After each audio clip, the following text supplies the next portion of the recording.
I think we've got everyone who's going to be here, because I saw that Alduin mentioned he's not going to make it. I'll just react to let him know. And alright. We've got our Deventures of the Fourth Era. Custom RPG. And you guys are at the Foaming Flask, last I recall. Have Flavius talked with Kayleen? Yes, actually.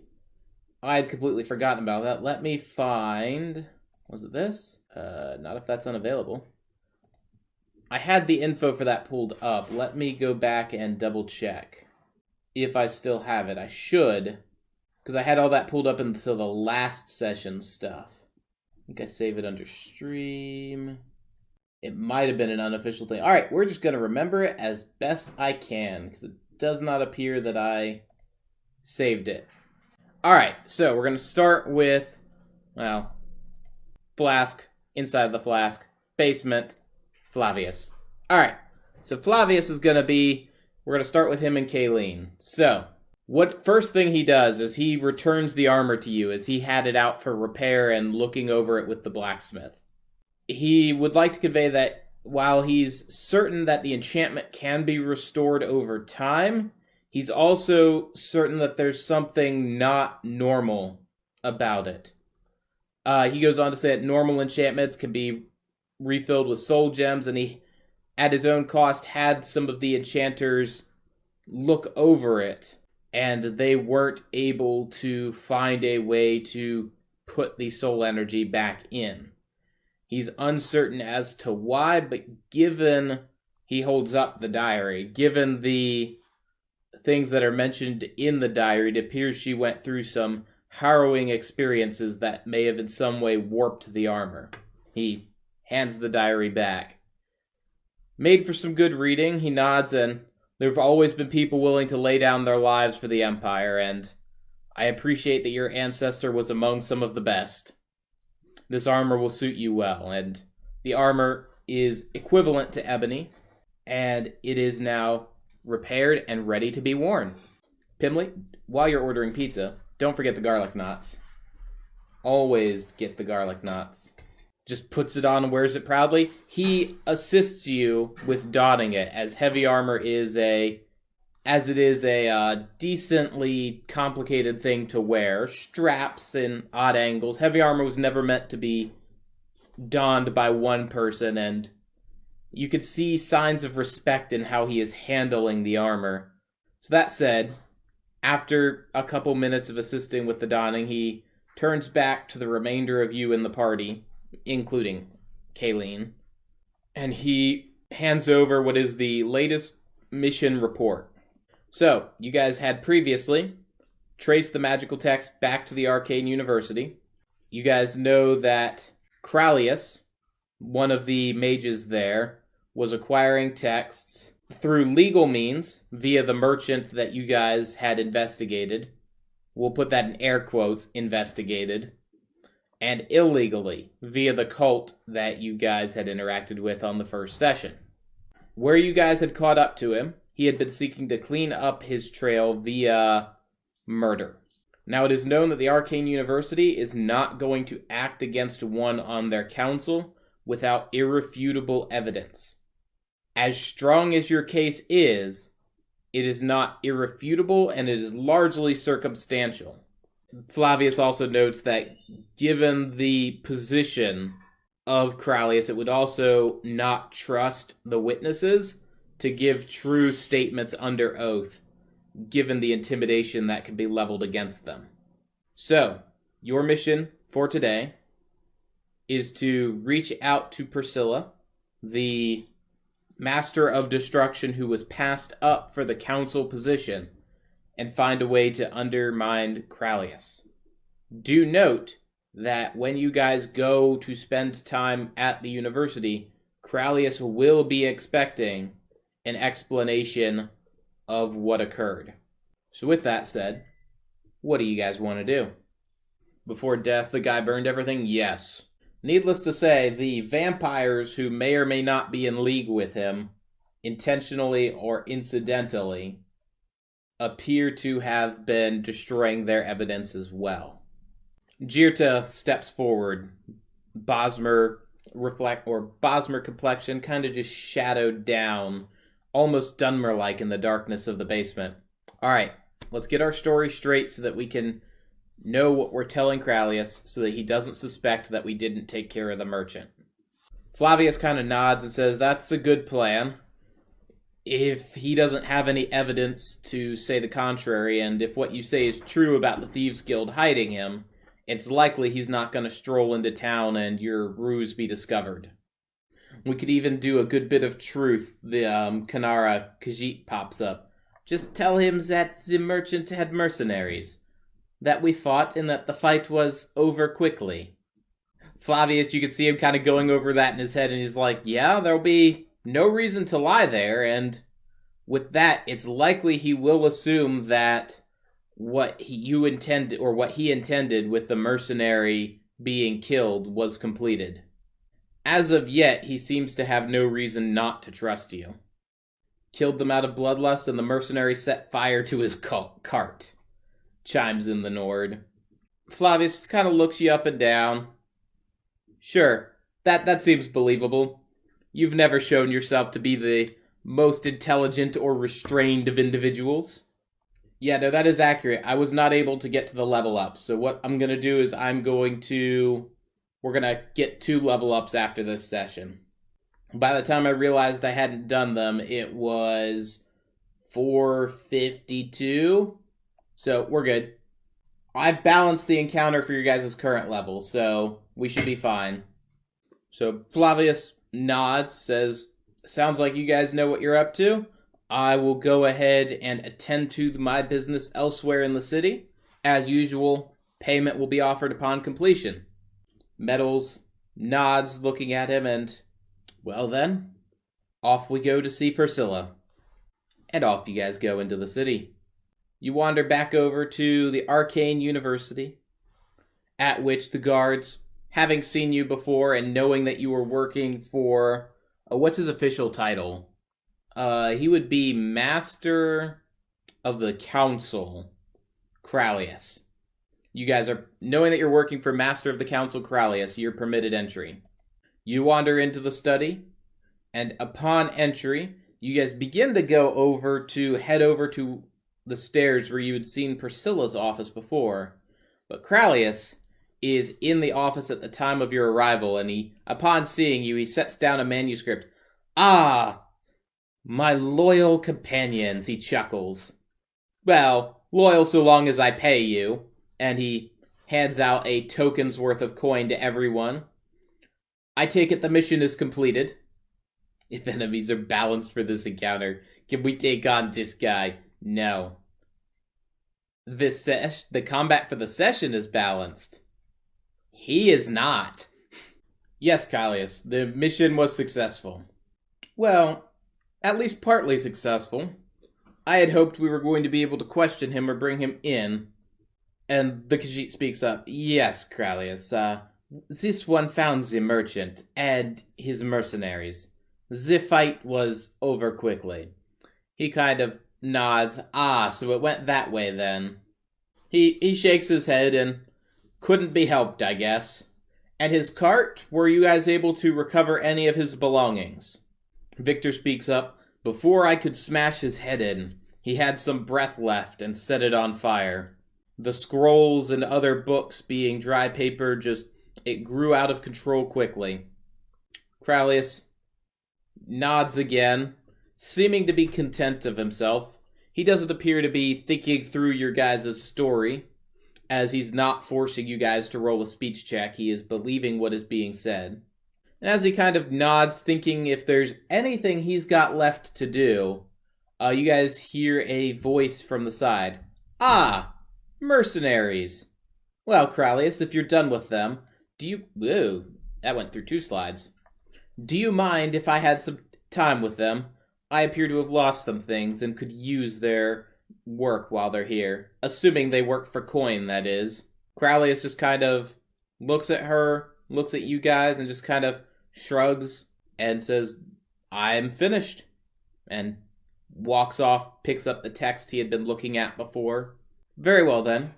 Mercenaries, if I can have your time, please, upstairs with me. What do you guys want to do?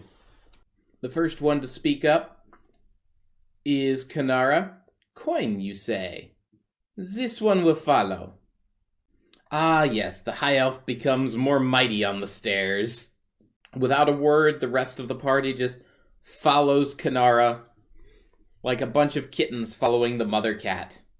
Priscilla walks you up a couple cycles of the spiral staircase before opening up into what is, you would assume, the House of Destruction. As she kind of just looks around, you guys feel just a little pop of energy and a little wave of energy as you enter into her office. Nothing harmful, but definitely something magical. She turns, walks over to her desk, sits down, and just sits back. Okay, mercenaries. What happened to that merchant? Feels like the breath of a Nord. If you are asking, then you already know. Perhaps I do, perhaps I don't. All relationships need to start with trust, and I need to know if I can trust you. I will repeat myself thus, then once. What happened to the merchant? Metals, the Argonian, taking point on the conversation. Well, we know there are some in the Arcane University that are not trustworthy. Indeed, is her reply. As you guys are thinking as part of the group hive mind, debating about saying whether the merchant was sent on his way or whether nothing happened to the merchant at all. Zolth wanting to say the merchant was dealt with.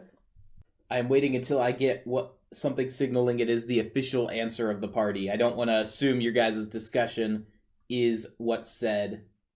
The consensus seems to be with Metals. So Metals, stepping forward. The merchant was sent... let me scroll back up and get it.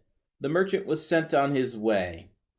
We do not know the fate of the merchant beyond our encounter. She nods. A wise answer. So I then ask my second question. Why do you lie to a member of the Council of the Arcane University? For someone such as you, words like those can end in one's death. Well, allow us to ask you a question first, Metal speaks up. Priscilla waves her hand. Sure, I agree to this. What would you know?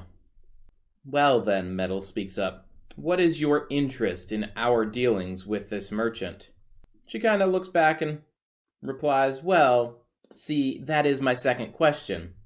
Your words that you have spoken with Cralius to a member of the council could lead to your death. I am curious to know why. If you seek our death and strike us down, we're not going to be threatened. That is not what trust is built upon. She shakes his head. I mean no threat, but what you are doing is something that is highly illogical for a group of mercenaries. Your sacred is safe with me. Had I wanted to call you out in front of Cralius, I already would have done so. Questioning you would have served no purpose. Though, by thus, you should be already able to guess, I am no friend of his. And you are serving a higher order. You see her just kind of pick up a glass. Inside you see some sort of liquid. As the smell begins to waft, it appears to be a tea. And she sips.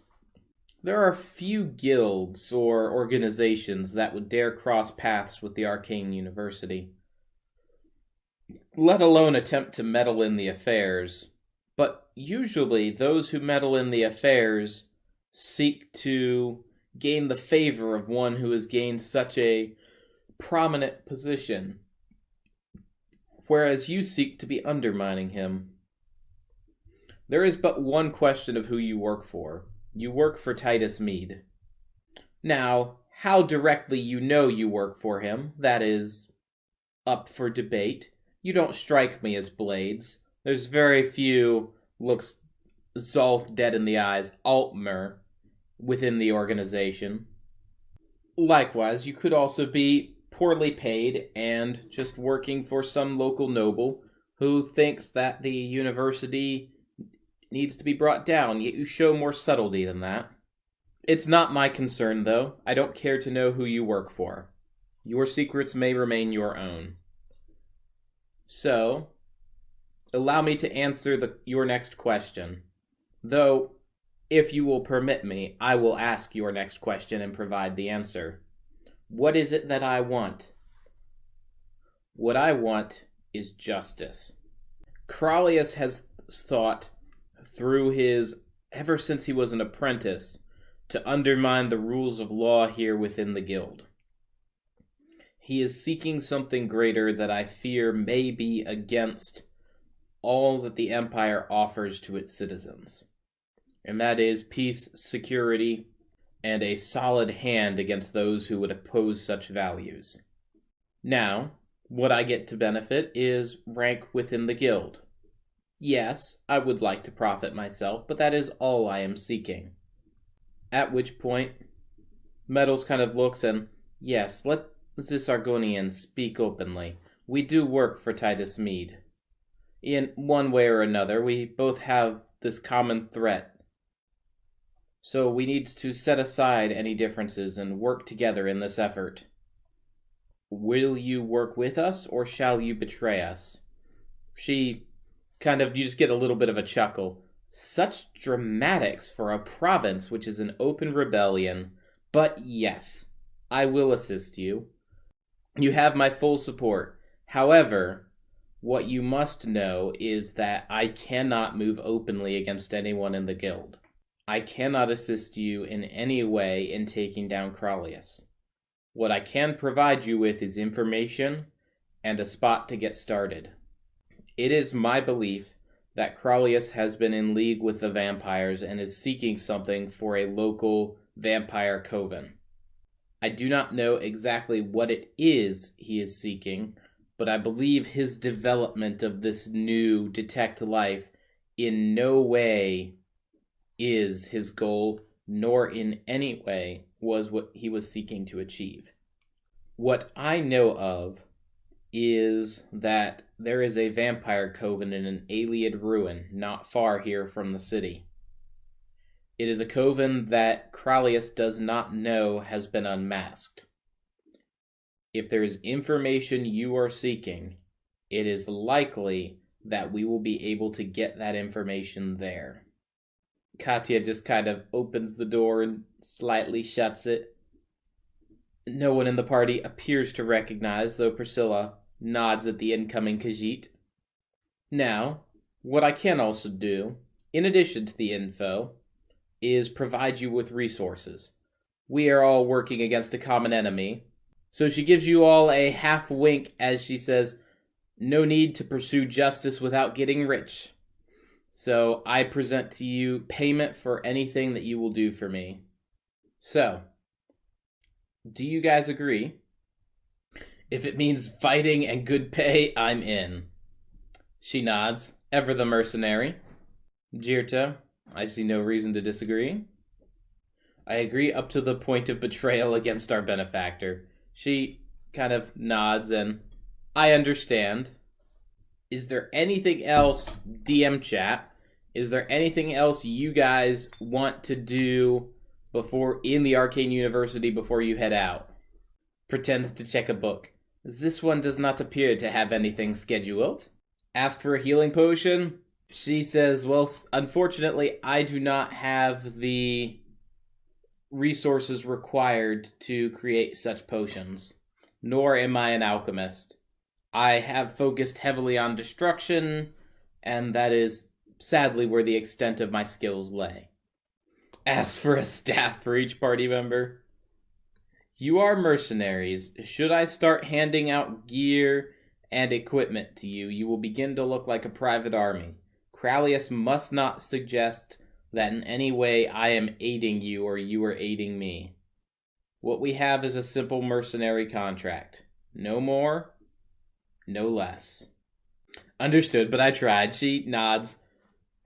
It's the mercenary's way. I understand. No, Farkas doing a munch. You like your soft food, kitty kitty? Nyam, nyam, nyam, nyam, nyam. Alright, so, off we go. I just had the other guy of the Arcane University in case somebody wanted to chat for him for some unknown reason. Out you guys go out the front gate. and continuing down. Off into the countryside for what should be a relatively nice, simple, scenic hike. Out in the woods that are filled with skeletons. Did I mention skeletons? There's lots of skeletons. As you guys approach the ruin, which you can see up a hill, you guys see that there is a shambling mass of skeletons moving down in your direction. 11 of them, to be precise. We're going to go ahead and roll up initiative. We've got Aisha, yes, yes, yes, no, yes, no, yes.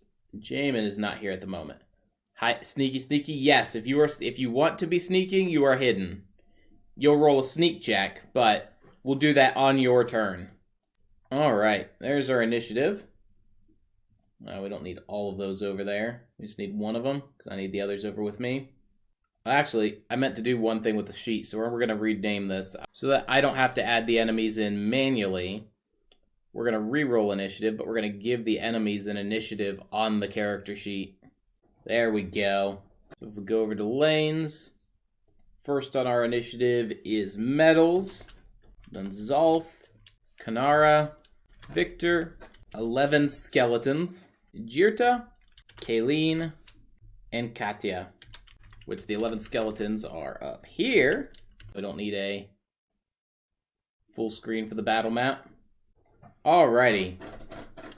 Metals, you are up first. State thy action. Casts Courage on Kayleen. Alright. You've gained an additional health point and an additional stamina point. No movement. Got it. Zolf. Oh, hi, Kitty Kitty. Can I help you? Can I help you? Can Kitty be helped? Kitty might be helpable. Advance 1. He's debating between food dish or sleeps. He's looking back and forth between the two. Sleeps 1 out. Firebolt at the Skelly. Rolls a d20. Firebolt is 2 magicka. Skeleton raising its shield. Has a 5 for defense. So that is going to be a hit. And then there were 10. And now you're down. Cat, make up your mind. As the first one just impacts, and the limbs kind of shoot off at weird angles, while the rib cage just kind of explodes into little bits of bone fragments that kind of just magically burn as they fade off, flown at trees, or land in the underbrush. Kanara. You may roll stealth should you wish. Well, I try to find myself a d4 for them hiding. Because if they roll a 4, they can see you. Well, no, because you've got a stealth bonus. Yeah, never mind. 4 was enough. I think it was only if you rolled a 1 they could see you. They did roll a 4, though. So they tried. They tried super hard. But your total was a 6 compared to their 4. So you are hidden. Proceed with your action.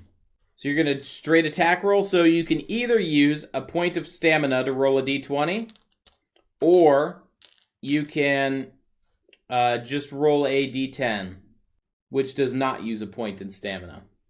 Rolls a 4, so just kind of takes a... Oh wait, there's your stealth. They can't raise their shield. So 4 plus your 4 to hit from your ranged skill gives you an 8. Normally, they would put their shield up to try to block it, but you are hidden from them. So they are prevented from doing that, and their defensive roll is a 3. As such, the arrow connects with the upper chest bone here, kind of like glancing off the chin. It's like the lower jaw just kind of goes flying, and then the skeleton is just kind of knocked into little pieces as the magic animating it falls apart. And then there were 9. You may re-roll stealth to remain hidden. Then Victor is up. Are you using a point of stamina to move twice, Victor, or are you moving once? I got interrupted again. What? You may roll stealth again to try to remain hidden after using a ranged attack or a bow attack. Rolls a 5, you remain hidden. The skeletons have no idea where you is. The skeletons advance And you see them kind of just reach back behind their shields where they just chuck some darts out as part of their advance. Let's see. 1, 2, 3, 4, 5, 6, 7, 8, 9. All right, so lane 4 is going to get 2 darts. Lane 5, everyone gets a dart. So, Metals, I'm going to need you to roll me a defensive roll. Rolls a 1. Seeing the skeletons, just was mesmerized by what was going on. Add the wheel skeleton from Dark Souls. It only does 1 point of damage, but it does 1 point of damage. You are at 2 points of health. An axe can't. Do I have throwing axes? I think I have throwing axes. If not, just reflavor one of them. Yeah, just reflavor javelins for axes, and that's close enough. I'll take your entire stock. Zolth, there are 2 attacks coming at you. So I will need 2 defense rolls. Rolls a 1, that's going to be a failed defense. Oh, and you have no armor. Yeah, the second one's a hit regardless. Because they rolled a 9 and they have +3, so that's 12. So you're going to get hit twice despite the perfect 10 on the defense roll. And you're going to go from 5 health to 3. As the darts just kind of graze, lodge, or glance off into your clothing. Kanara, you are hidden, so a dart does not go after you. I'm going to assume Jirta and Katya are also hidden. Doesn't look... Oh, you are correct. Fixed. Alright, so let's see. That's 3 darts that need to be reassigned. So Metals, we're going to have 1 more dart going after you. Has a 5 to hit. It appears to just be the skeletons, as they are coming forward from the ruins. Rolls a 1, that is going to be a hit again. You are now at 1 hit point. Rolled 2 1s in a row. I think the party has rolled 3 1s thus far, out of 4 rolls for defense. Victor, there are 2 darts coming at you. A 7 and a 5. I could have used courage on Finley. Yes, don't worry. This is built for your level. So the first one is a block. You guys know that they have died when they have taken 2 hit points of damage, Kartoffel. I need 1 more defensive roll, Dragonborn. Then rolled an 8. Yep, both darts fly by you. Jirta, hidden. Kayleen, you're getting 2 darts, so you are up. And they're attacking with D10s for reference. They have a 10, so 13, and a 6. You do have armor. And you rolled a 10 and a 10. Don't forget your armor. Has it not added your armor in? Yeah, you have steel, and it's not added it in. Alright, I need to figure out why it's not adding in heavy armor values. So yes, it glances off of your armor. Because you have a 5 for your defense. Alright, so back into our initiative order. Jirta, you are up next. I guess your pizzas are hanging out. There is. You no care? He apparently doesn't care. So just takes a shot. Does have a +7 to that, so that is still a 9 to hit. Against a 6 from a skeleton. And then there were 8. Again, because you were hidden, I do need a stealth check to remain hidden. 5 plus 2 is 7. 7 does beat their 5 to see you, so you are still hidden. Hidden. Kayleen, you're up next. Oh, you might have found a way that you can almost fit them all inside. You're getting creative, Farkas. Time to crush these dog chew toys. I assume that is, I'm advancing to go squish them. So I choose to interpret it as such. No yawning allowed? I'll yawn if I want to yawn. We're just going to keep talking about yawning, so now we're all going to yawn. And nobody has any control over it, because I've said yawn so many yawning times that yawning is now required. Power attack? Rude. Rolls a nat 20 on the d20. Current gear is... Scroll back over to one-handed. A sword. Off with their heads. Just a cut right in here. Goes straight through the rotten bone. And then there were 7. If one of us had an adept destruction and fireball the skeletons, one could kill them all in one hit? Possibly. That is theoretically possible, yes. It will hit everyone in that lane, FYI. Katya, you are up next. I don't think you could do it at the moment, Kartoffel. Because your destruction would need to be 7, and it's currently at 5. I just hacks on these roll todays because it's been 3 critical successes in a row. That is correct because of the crit defenses. I will sneak forward 2 so I can take off another head. Alright, you have snuck up. The skeletons occupied with drawing their weapons to begin to fight Kayleen, as well as assuming to engage Zolth, Victor et al. Rolls a non-power attack, a 9. Plus defenses, that's going to be a hit. And then a 5. That is enough to hit them as well once they've got their roll and you get your attack buff. Let me double check your gear. Because they do have more than 1 hit point. And you are using iron weapons. So that is going to take 2 hits, but it does kill one of them. Just everyone thus far has been doing more than 2 or more damage in 1 hit. And another roll for staying sneaky. So that is only if you are using a ranged weapon, well, specifically a bow, while sneaking. If you're using a melee, you are immediately revealed. Oh, and I lied. One of them is wounded because you're... No, both hits were sneak attacks. They do double damage. Herp derp, 2 of them are dead because that's 2 damage, 2 damage. Because both are double damage because both are sneak attacks. So yes, 2 heads go rolling as the rapier kind of gets in between the bones and then used to just flick apart the skeleton. And the skeleton, the second one, just a quick hit with the pommel, caves some of the bones in, causing the structure to collapse. Metals, you are up next.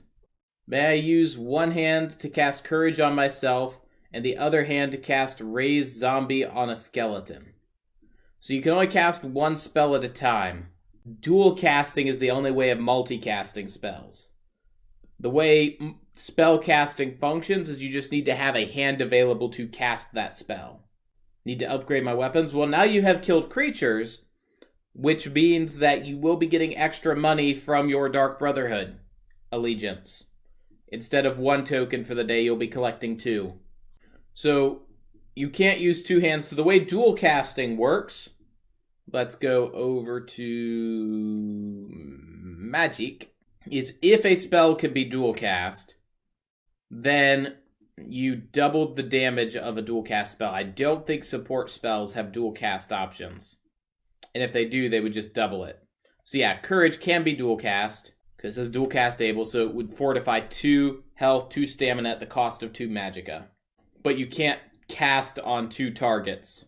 Taking so long? No. It's good for us to have reviewed this and make sure we understand how everything works. So you raise zombie on one of the skeletons, and one of the skeletons reanimates onto your side. Dare hit me! Is that, sniff stiff, necromancy? Zolth, you're up next. Zolth says he is going to go ahead and advance and get into melee. There we go. Performs a melee lightning bolt. Go for it. Why did I put away their shield defense die? I'm special sometimes. 18 plus your destruction skill of 5 gives you a 23 to hit. Their defense roll with the shield is a 19. No boss for you! Kid is supporting with the, or adding in the zap meme. I love it. Yeah, poor little skeleton is zapped. There are 4 now. A crit on a nat 20 is guaranteed to hit, but I wanted to see what their defense was anyway. I do like the image of an Altmer just kind of going up into a melee and just zap right into their face. It's got a certain amount of badassery to it. You were down to 2 magicka remaining. So Kanara is still hidden. Straight shot! 8 plus 5, or 8 plus 4 against their 5 plus 3. That is going to be a hit. Another arrow, another skeleton. And then rolling a d10 to re-sneak. You have successfully re-hidden. Victor, advance and hug one to death. That's going to be a roll. Rolls up a d20 using a power attack. 8 plus 2, so 10. Their defense is a 5, so that is enough to hit. Hug successful. Skeleton dead. 2 remaining skeletons. Let's see who they're going to go after. 1, 2, 3, 4, 5. So just roll a d10, divide by 2. 4, 1, 2. So that's going to be Zolf and Kayleen. Nope, they're in melee now. They're engaging melee. Zolf, one of them swings what appears to be just a old iron sword at you. Passive defense. Looking to see if you've got armor. You do not. So they have a 8 to hit. You have a 5 to defense. The sword is going to connect. You are down to 2 hit points. And then Kayleen, second attack goes for you. You don't even need to roll a defense. It glances off your armor. Like my back in the morning. Not nice at all. Jirta, you are stealthed. And up next. It's nice when it's your enemy and not your friend. That's true. Another normal attack. Stealthed. 6, that's going to be a... Oh, you have +7 to your range. That's right. 13 to hit. They need to roll a 10. They roll a 2. So that is a successful hit. 1 remaining. To remain hidden has a 3. You are no longer hidden. The skeletons have spotted you. The skeleton singular has spotted you. Kayleen, it is you versus the one skeleton that attempted to stab your armor. Spoiler alert, rusted iron is not as good as ebony. This may come as a shock to many of you, but ebony is the better material. Small skeletons? No, I just opted not to put 11 skeletons going out all the way that way. Alternatively, they could just be teeny tiny little itsy bitsy skeletons with a big old punch to nibble your toes off. Katya, you can go ahead and go. I think Aisha was moving over to a laptop, so might be unavailable at the moment. Pretend that they're halfling skeletons. Everyone's just gonna perpetually roll 1s now until the skeletons slowly murdered you all. It's a possibility.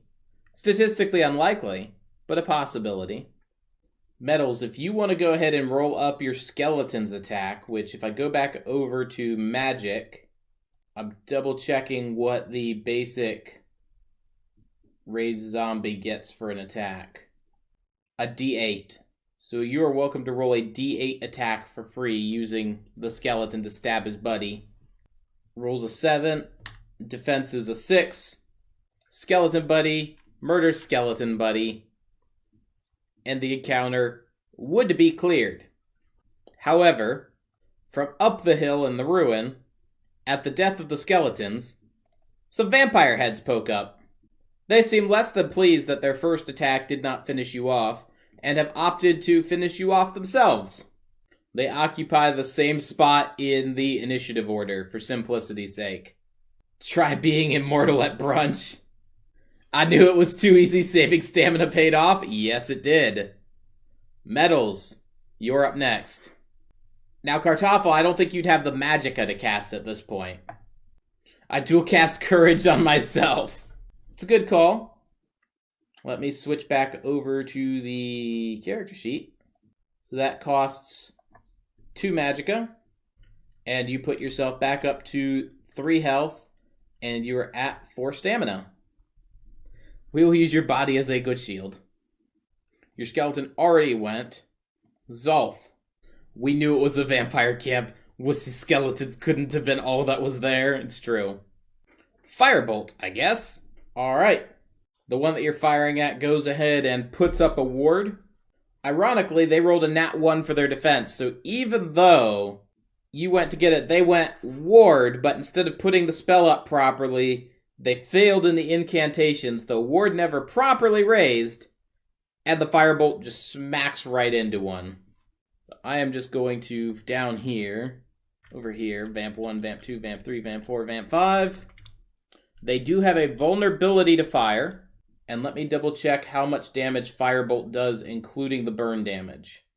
So Firebolt itself does 2 damage, burns for 1 point, so that would normally be 3, then burns for an extra because of their vulnerability. So you do 4 points of damage to the first vampire.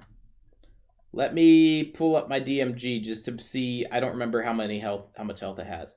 Oh, hey, there's the stat block. It's still alive. It has more than 4 health. And that's the rough stat block. We're not facing 6th level ones at the moment. And those were, I think, 3rd level skeleton warriors, but close enough. Kanara is still sneakied. Rolling a d20 to hit a second vamp. That 18 out of 20, that is going to be a hit. What weapon are you using? How much damage are you get? Let's double check. You are using... Oh, all the things that usually... I need to get a... We need to actually put together a character sheet for this. You are using an orcish bow. That is 4 damage on the hit. On to a second one. Victor. Oh, yes, you are still sneaked. I forgot. 8. They have seen you. Oh, and you were stealthed. That was a sneak attack. This guy is staggered. I.e., next hit kills him. Advance 1 and use flame. Is there any specific one you're using flame on? Roll a d20 versus the staggered one. Your destruction skill is... Let me switch over from one-handed to destruction. Is 1. So that is a 3 to hit. They have a 6 to defend. So the flame just goes off, is not able to connect for a solid hit. The staggered one, odd fight, even flee, opts to flee. So he begins backing up into the retreat lanes. Of the remaining 4, 2 of them stay at range, the 2, or the wounded one and 1 other, and 2 advance into melee with Victor. The one in the back is going to use Restoration as a dual cast to heal himself for 2. And then the remaining 3 are going to set loose a volley into the party. Victor, you are on the receiving end of a firebolt. Well, not a firebolt. What is it? Vampiric Drain attack. They have a 10 to hit. You need to roll a d10 for your defense and a 5 or higher. That is not a 5 or higher. So that is going to be a hit. You are going to take 2 points of damage and not turn into a vampire. You're at 2 hit points. Second one is going to fire off a drain at the skeleton. That's going to be a hit, and the skeleton is dead. They especially did not like the fact that you guys were turning their own tools against them. Then, seeing that Kayleen is likely their biggest threat, given the armor, one of them fires off an ice spike at her. Go ahead and roll up a defense, Kayleen. They have a 15 to hit. You have a 9 for your defense, so you need to roll a 6 or higher. You need to roll a d10. You can't roll a d20. You don't have a shield. Or do you? I could be wrong. You could have a shield. Kayleen has no shield. Nope, does have a shield. You are able to do an active defense. Disregard. So, you braze up your shield and the ice spike shatters onto it with a critical defense. This is truly your character's moment to shine. It is as if the armor itself is empowering Kayleen as it is finally doing its duty again. I really detest Ice Spike, for real, in the Elder Scrolls. Jirta, you're up next. Just gonna have Aisha roll for everybody. Use a power attack, bow attack on the unharmed vampire for hoping for 4 points of damage. 18 to hit. Vampire can't defend that. 4 damage, straight into it. Kayleen, you are up into melee. Proceed to do what you do best and smash. What I need to do is I need to see if I can get sound effects for some of these and just play the ice spike sound effect of it getting cast. Because I should be able to pull those sound effects from Tessel. Watch me miss. 15 to hit. They can't defend that, so that is going to be a hit. And your weapon is... You are still using an iron sword. Still does 1 point of damage. Vamp is taking 1 extra point of damage. Katya, you are up next. As you are a stabby McStabby cat, I will advance you. Farkas has his foots out and that's enough for you. Farkas, you're doing a good, kitty. You are doing a good. We'll make sure he gets belly rubs before we end stream. Oh, I got an ear to twitch.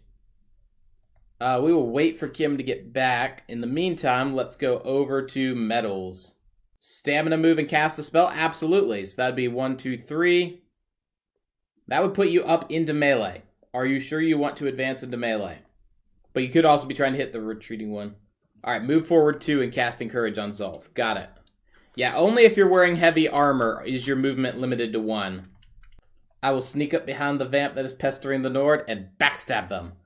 Alright, go ahead and roll up your 2 attacks. Zolf, you are free to take your action while we go on this. What is my magicka? Your magicka is currently at 2. That leaves Metals with 2 magicka, correct? I have 1 written down because of the dual cast taking up an extra magicka. So that 4 is a 7 to hit. They get a single defense roll. Their defense is 7. Defender wins. But you have a second attack, Kim. And then 9 to hit. So that other one is going to hit. And does a point of damage. He is now staggered. 5. I think you're right. Let's see. You've got courage. Well, let's see. Let's handle Kartoffel. He did Firebolt. They put up Ward. The Ward is not enough to defend. Wanted to save 2 for Earwig. Let me double check. Firebolt does 4 damage. Which one were you hitting, Kartoffel? Did you want to finish off one of these staggered ones? Were you hitting the one with 2? Who's getting it? Zolf got a single point of courage. You got a double. Akagi got a single point. I'm only counting 4. Did I miss something? Muttered to myself, I really need to upgrade. Hit the 2. Staggered. Raise the skeleton was the other one. Yes, you're at 2 magicka remaining. I must have deducted 2 twice. Or 1 twice. Kanara, you are up next. These 2 vampires are staggered. That one is fleeing. And those 2 are at full health. Correction, that one is fleeing and will be gone next turn. Before I tried to use Earwig. Yep, all good. This is part of why I'm like, I need to get together. Can I hit the one fleeing? You are welcome to try. He has a D10 defense. Rolls 6 plus 4 is a 10. Defender rolls 1 plus... What do they have for melee defense? Plus 4 is a 5. So that's going to be a hit and a murder. Splat. Arrow to the back. Back of the knee. Hits the inside. It's really one of the worst spots to hit. Because when that gets hit, you just kind of tumble. And yeah, he tumble, he dead. Victor, you are in melee with 2 vampires that are staggered. Have fun there. Oh, precious Nord Smasher kin. Yep, Farkas, you have successfully kept all your feet in. Well, no, the back one's dangling out. Just hard for me to get an angle on that. Pips is fired for hockey calls and numbers. Rolls a basic attack, a 2, plus... I'm gonna assume that's a melee. One hand is a 1, yeah. Nope, they successfully defend against that. Even in their staggered condition, the vampire cannot bring himself to smash what he wants to become. It's so beautiful. Alright, the 2 that are in melee are going to make their rolls here. Fight or flight. Flee, fight. Big F for flee, little F for fight. Alrighty. The one that is in melee is going to cast Drain on Victor. Rolling up his d20. That's going to be a 18 to hit. That's going to do 2 points of damage. Our Nord is staggered. Low roll. Low roll. I'm rolling the pink dice. Low rolls don't exist. And he gets a point of health back from the drain. That doesn't undo the staggered condition, but yes. Wouldn't have been staggered if someone had forgotten us to level us up.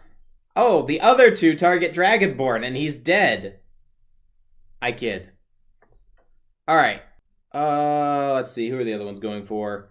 They saw Candace, Kanara murder off one of their kin. So, Kanara, you are the recipient of an ice spike. That's going to be a 12 to hit. Kanara, do you have armor? Yes, hide armor. So you have a +2 to your defense. So you need to roll a 10 on a d10. All this time with Vampire Drain, I'll become a vampire. Rolls a 4. The ice spike connects against the soft kitty flesh, piercing it. Kitty takes 2 points of damage, dropping you to 2 hit points, and drains 1 point of your stamina. You are now at 2 stamina. Hashtag blame the pip. The other one is going to pull up a firebolt and fire that off at Kayleen. And the firebolt just glances off the armor. They rolled a 2 to hit Kayleen. And I know that even when they get a 5, because you add the +3, that's not high enough to overcome her armor. Jirta, you're up next. What did I do? You existed as they think you're the military leader because you have the best equipment. So you're being their target. It's not like I went after their wounded buddy or anything. Eesh. You're going to shoot the fleeing one. Go ahead and roll up your attack. What's their defense? 13? Yeah, 13 melee defense. 14 defense versus your 11 to hit.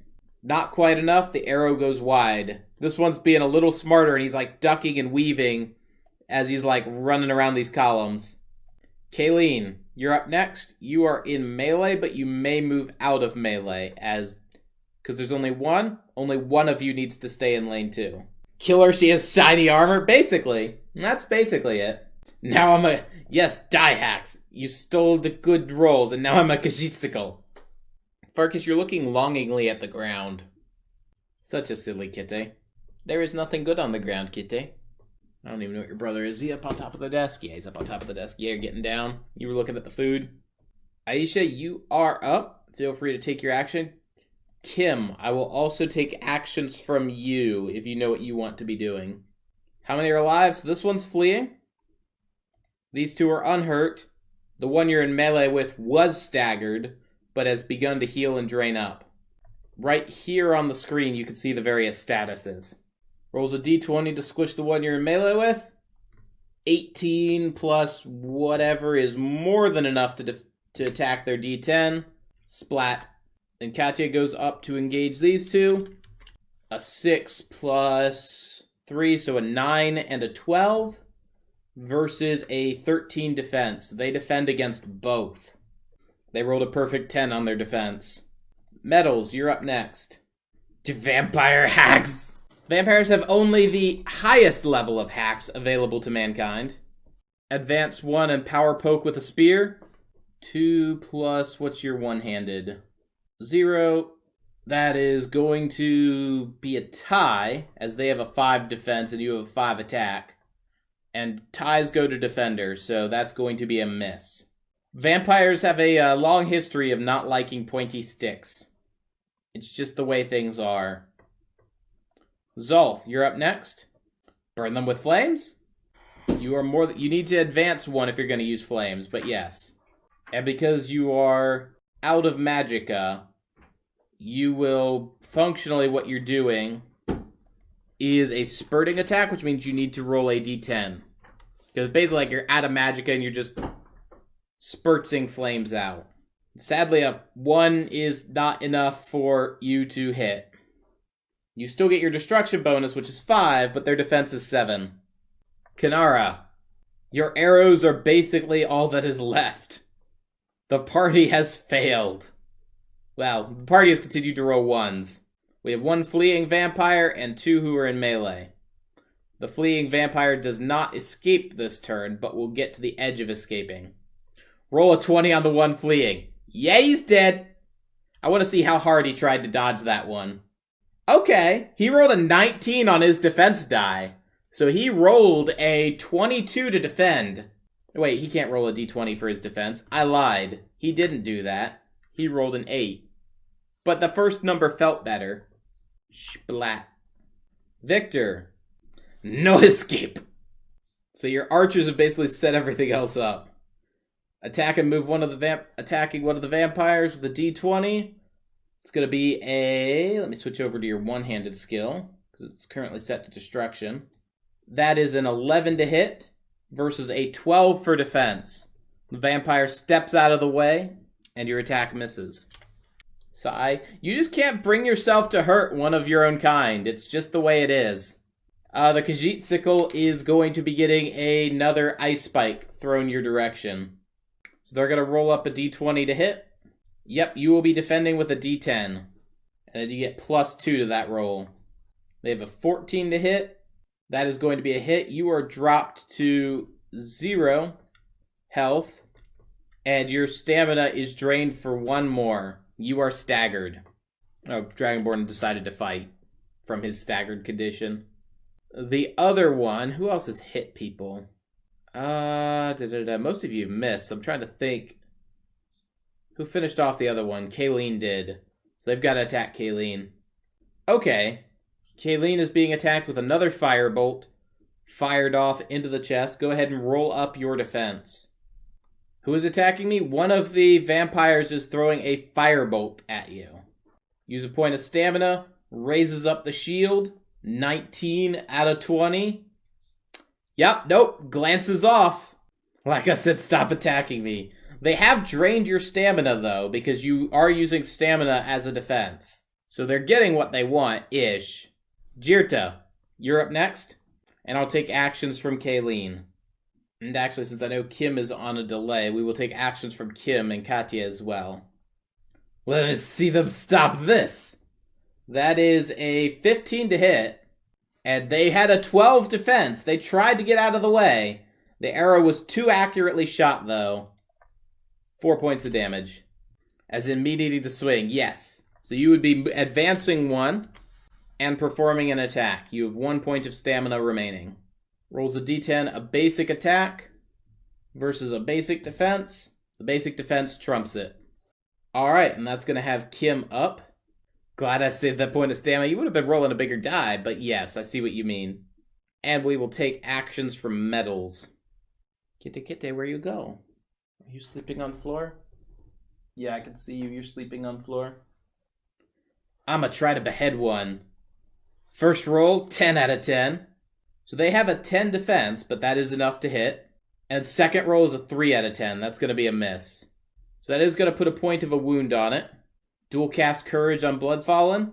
Alright, that is going to use up your remaining magicka. But Victor, you have 2 more health.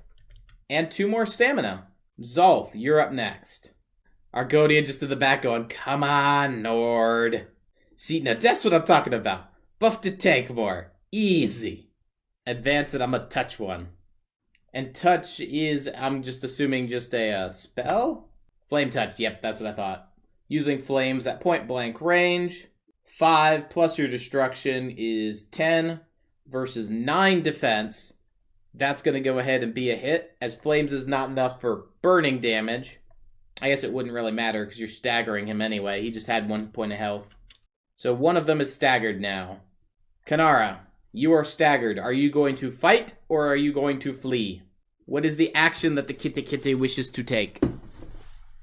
I'm going to fetch a kitty while I'm at it. Why are you on the floor? You'll be a perfectly comfy kitty tree that you could be on. Getting belly rubs and loves and humans watching you who are sending you all of the good vibes.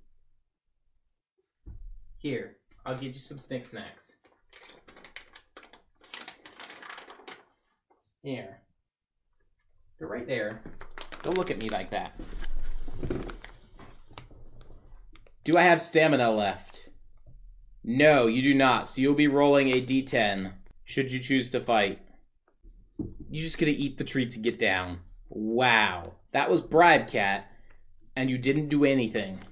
Rolling a d10 versus the non-staggered. That is a 9 plus 4, 13 to hit. Versus 8, 9, 10, 11 for the defense. So that is going to be a hit. 4 points of damage onto the Nord, and you are fighting. Victor, you have one that's staggered and one that's wounded. What are you doing? Zolth speaking up over the tumult. No offense, party, but I don't feel very sanitary touching these vampires. Could we perhaps speed this up? I'ma hug the staggered one. Roll up your attack. 12 plus 2, 14 versus a 12 defense. That is going to be a hit. And a splat. I see the others don't share my concern with the I'll hug the staggered one verbiage from the Nord. He enjoys being covered in the blood of the undead. The remaining one, seeing Victor having finished off his buddy, Uses Vampiric Drain against him. That's going to be a 13 to hit. And you have I think that's a 50, or 5 plus 8. 13 to defense. Defender gets the victory. You are not drained. Victor Bloodfalla doesn't wear a mask in public, nor does he obey the rules of social distancing from vampires. I'm mad now, vamps. You better won. Alright, Jirta, fire off. And I'll take actions from Kayleen as well. Could that have been a roll for speech? I mean, you're welcome to roll a speech check. Please don't miss, please don't miss, please don't miss, please don't miss. That's a 17 to hit versus an 8 defense. That's going to be a hit, and that is going to stagger our friend here. You don't have a d20 for speech, Dragonborn. I don't know how high your speech is, but it's not that big. What's your speech check? 2. I'm rolling a 4 to hit versus nope. So Kayleen's strike goes wide. However, he moved into the arrow that hit him and staggered him. Katya, it is up to you to finish him. They had a 9 defense. Never mind, the 10 out of 10's better. You've only got 2. 2 levels in speech. See, I haven't written that in yet. Technically, that would be a D8. Because we're going to be applying the new leveled skill rolls for everything. Alright, so that is a 8 to hit and an 8 to hit versus a 12 defense. This last one, though staggered, is adeptly just trying to defend himself and getting out of the way. Medals.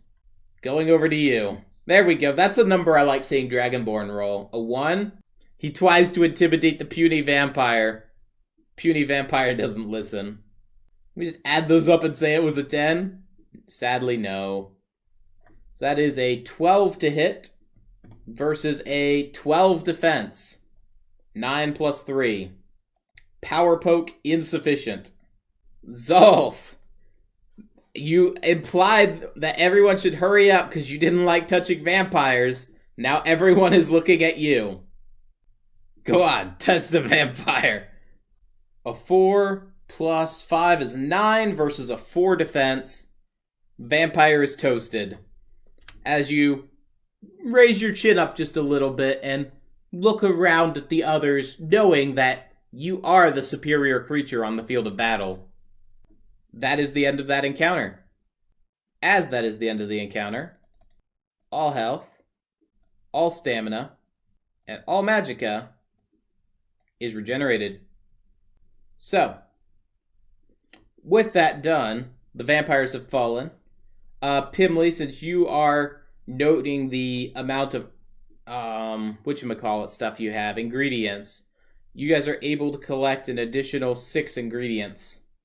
I ditched alchemy and I may pick it up again? Well then I will just note these 6 ingredients as party inventory. So as you go through to take a look at the various items that exist within the coven, you guys stumble across a trove of documents. Otherwise, there is a chest, and alongside the chest, there's the various personal goods of those who are there. So, the chest, the goods, the stack of papers. What do you all wish to do? Zikajit begins to go through the personal effects, and you find various low-level robes, and... Can I make a perception roll to look for anything hidden? Absolutely. Kartoffel just kind of goes up to one of the papers, unrolls it to read, while Aisha and Dragonborn go to check the chest. The chest is locked. With it, we'll start with the personal goods. So, within the personal effects, the robes, various booklets, it appears that the coven had been cleaning up what was here, and it was packing for being transported. So what you need to use for searching, let me double check. We're going to be using the same skill tree that's on the sneak et al. Under skills explained. So if your perception is 0, it's a D4, 1, it's a D6, 2 is D8, 3 is D10, 4 is D20. Jirta volunteers to go up and lockpick open the chest. Use the same skill check. So, All you're able to discern from the goods is it appears they were packing and getting ready to leave. The 2 perception D8, that is correct. A D6 to unlock the chest, plus the 2 points you have in it. That's 1 point in it. So that'd be a 3. It is a simple lock. 3 is enough to get it open.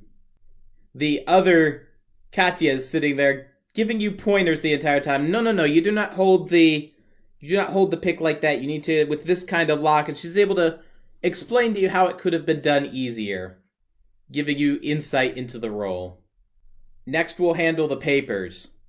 The papers themselves seem to just kind of cover basic maintenance. There's traffic reports on who's been seen on the road. There's a discussion of a wagon that they raided. Apparently what had happened with that particular report is that as soon as the skeletons began descending the hill, the entire heavy guard complement fled, which was odd.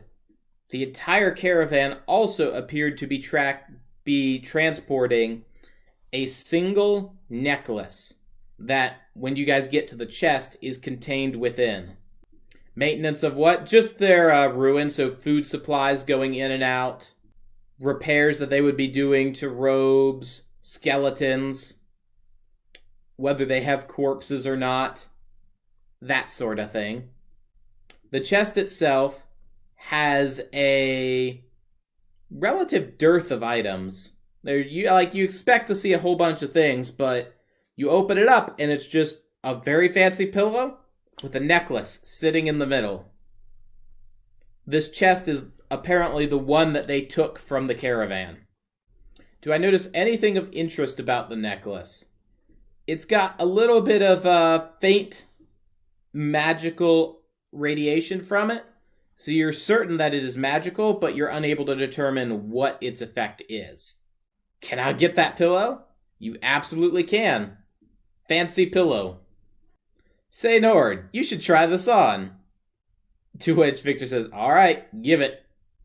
The necklace is handed over, and the Nord, with ever so tepidly, just puts it on, and you don't feel anything. Aside from the fact that you're feeling a necklace. It's better than me huffing it right. Yeah, grind the necklace down to a powder, and then snort it. For those of you who get that reference, that is from one of our old D&D campaign stories. Would skill in enchanting help? Yes. That would be a Victor Bloodfallen thing. Because he, ironically, is the one of you who has skill in enchanting. The Nord. That would be a D8 roll.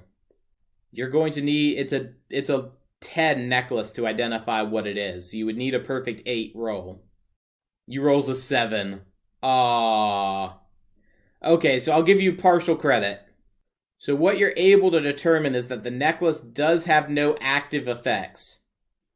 As such, it has some sort of, active or passive effects on the wearer. It is completely moot for whoever's wearing it. Move around to see if anything else has been missed. Let me know how many to roll. This is all there is here. You guys have found everything. As they were getting ready to move and abandon the ruin, there is nothing hidden here. I'm gonna keep the necklace on. Alright. So with that said, you've completed your excursion, and you return back to get your payment. So back up to the Arcane University, and up into Priscilla's office. Clavius notes you through and just sees that you're kind of roughed up and just kind of, just out doing mercenary work. The rest of the college or our university pays little heed to you. And upon you guys arriving, it appears that she was in no way surprised by your approach. Ah, wonderful. I see you've recovered my necklace. Thank you. She reaches out, requesting that it be returned to her. The enchantment on it allows me to track wherever the necklace is. I used it to keep track of the covens. This is, as of yet, only one of 2 that had not been recovered. She awaits Victor to hand the necklace over to her. Boring necklace anyway, here you go. She nods. Thank you. And for the rest of you, you see on a table off to your side, and admittedly some of your Khajiit were already eyeing it up. There are tokens laid out for all of you as payment for your reward. That'll be added in after session. I believe we will have more to discuss in the future. As for right now, I'm going to continue collecting information. I advise you go back and speak with your patron to make them aware of our deal. She makes a point of following you guys out, clutching the necklace, and, oh, I'm so glad you were able to recover this. And then she bids you farewell, saying that she'll have future work. Yeah, she will have future work for you. So with that, back to the foaming flask, into the basement. There's the foaming flask again, I don't know why. And there's Flavius. Looking you guys over, you guys begin to exchange details with him. He nods as he gets us all the details and says, I had a feeling we could trust her, and while it is outside my nature to be overly trustworthy of the Arcane University, I believe she is honest with us in that she would like the position.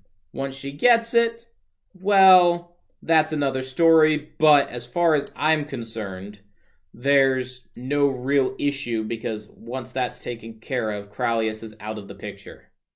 Assist her as you guys are able. I've been doing my own research, and based on your necklace description, yes, it appears that there were some merchants who were collecting some of those and returning them to the university. It appears, now knowing what you know, that she was using them to track the vampire's movements. The previous catsicle, Kanara, on the way down, goes back up while Flavius is lecturing, because she has no time for lectures, and then comes back down with they don't really have teacups, so it's just a big old mug of warm tea, and is just sipping it there in the back. How is it they didn't suspect the necklace? It's likely they did. However, they didn't have a chance to bring it to someone to get appraised or looked at. I don't trust her. She keeps some of her cards too close to her chest. And so should we. Flavius nods. Yes, we shouldn't go mentioning the blades. However, a certain amount of assumed trust. What I am in the process of doing is spinning up a alias for you. You'll be working under some sort of minor noble. Now that we've had more use for you, we've begun to assemble such a cover story. This noble will be interested in the personal wealth he can gain through Titus Mede as emperor. As it is likely that Clavius in some ways is tied to the plot to overthrow the emperor, someone motivated by wealth might be able to be swayed, and we may be able to use this to bait them out. I'll have more details for you all as I continue. He kind of looks you all over, and I may need one of you to fill the roles of that noble. It's not uncommon for a noble heir to lead a mercenary company, especially with all the veterans running around from the Oblivion Crisis. So, we'll be in touch. Flavius kind of just nods to each one of you individually and begins to head out. Somebody with speech skill, please. So, outside a game, what I can tell you is the person he's going to appoint is the person with the highest level in speech. And then, obviously, that person gets the opportunity to say no, but his list is going to be the most speech-prone person at the top. And then if that person doesn't want to take on the role, then the next person, until eventually Victor gets it. Although Victor's got speech, so he's actually pretty high up, which would be interesting. Zolf looks for like a job for not me. Yes, it is also limited to humans. Well, no. I'll recant that immediately. Because what he'll do is you'll just be a noble from out of province, seeking to set up ties with the Emperor. Yes, let's let Mr. Smash do it. Nothing could go wrong.